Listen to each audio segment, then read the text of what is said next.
L'influenceur américain Aisho Speed a choqué le monde.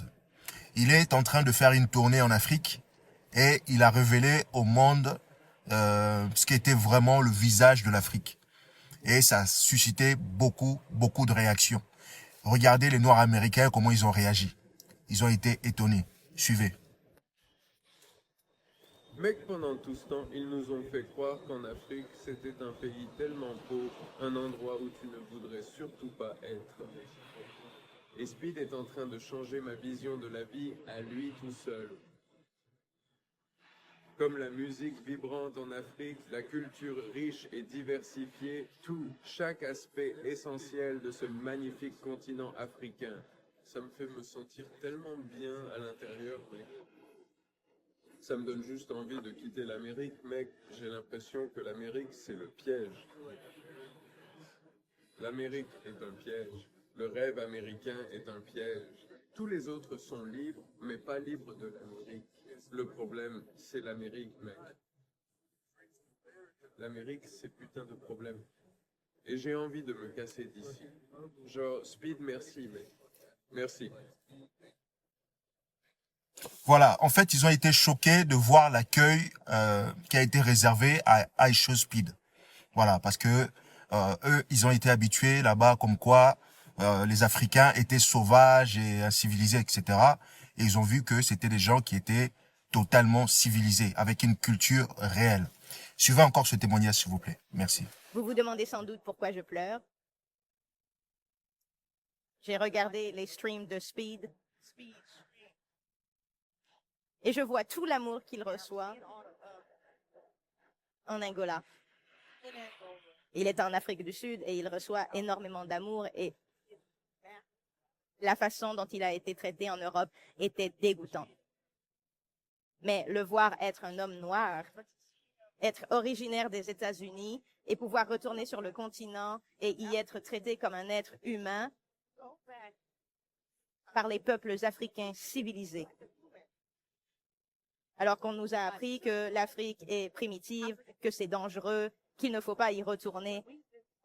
Ils ont ceci, ils ont cela. Ils ne veulent pas de toi, ils ne t'aiment pas.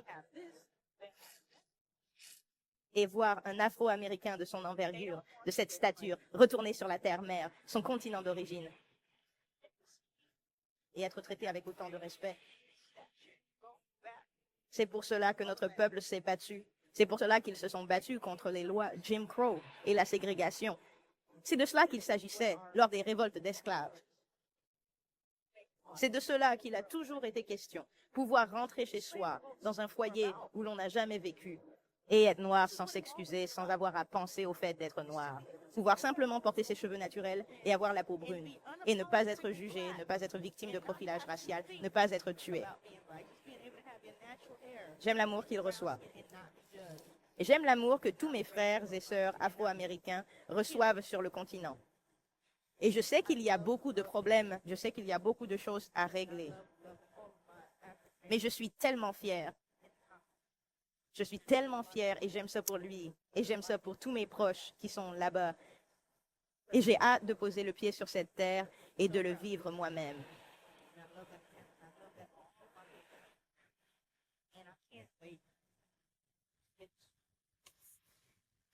Voilà, parce que pendant des années, on leur a menti sur l'Afrique, tout simplement.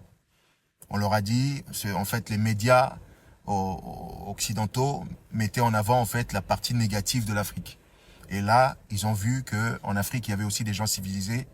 Il y avait aussi un certain développement des buildings, des immeubles, etc., des routes, des autoroutes. Et ils ont été bluffés, tout simplement. Et c'est la réaction que ça a suscité là-bas aux États-Unis. Parce que beaucoup ne le savaient pas. Il y a une certaine classe sociale des Noirs américains qui le savent parce qu'ils voyagent pas mal. Ils ont vu, hein, notamment il y a des acteurs comme Samuel L. Jackson qui est maintenant, je ne sais plus dans quel pays, je crois que c'est le Libéria ou le Nigeria, je me rappelle plus. Voilà, qui a son passeport de ces pays-là. Il y en a de plus en plus qui retournent parce qu'ils ont vu, hein, ceux qui ont de l'argent, qui voyagent, mais ceux qui ne voyagent pas, qui restent aux États-Unis, ils croient que les États-Unis, c'est le nombril du monde. Alors que non. Là, ça suscitait vraiment un choc chez les Noirs américains. Alors, laisse-moi ton avis en commentaire. Est-ce que iShowSpeed a bien fait de montrer cette réelle face de l'Afrique au monde? Laisse-moi ton commentaire. Merci.